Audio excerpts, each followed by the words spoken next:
আজি আমি আলোচনা কৰিম IPL ইতিহাসত সবতকৈ কম স্কোৰ কৰা 10টা টিমৰ বিষয়ে। নাম্বাৰ 1 ৰয়েল চেলেঞ্জাৰ বেংগলোৰ, যিটো টিমে কলকাতা নাইট ৰাইডাৰৰ এগেইনষ্টত 23 এপ্ৰিল 2017 চনত 49 ৰান মাৰিছিল। নাম্বাৰ 2 ৰাজস্থান ৰয়েল, যিটো টিমে ৰয়েল চেলেঞ্জাৰ বেংগলোৰৰ এগেইনষ্টত 18 এপ্ৰিল 2009 চনত 58 ৰান মাৰিছিল। নাম্বাৰ 3 দিল্লী কেপিটেল, যিটো টিমে মুম্বাই ইণ্ডিয়ানছৰ এগেইনষ্টত 6 মে 2017 চনত 66 ৰান মাৰিছিল।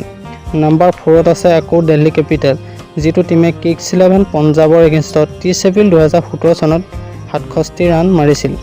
নাম্বাৰ 5 কলকাতা নাইট ৰাইডাৰ, যিটো টিমে মুম্বাই ইণ্ডিয়ানছৰ এগেইনষ্টত 16 মে 2008 চনত 67 ৰান মাৰিছিল।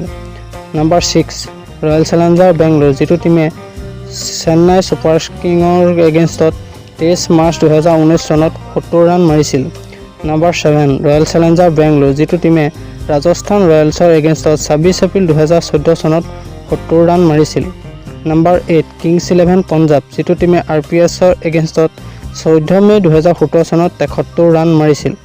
নাম্বাৰ 9 কেৰেলা, যিটো টিমে দিল্লী কেপিটেলৰ এগেইনষ্টত 27 এপ্ৰিল 2011 চনত 74 ৰান মাৰিছিল।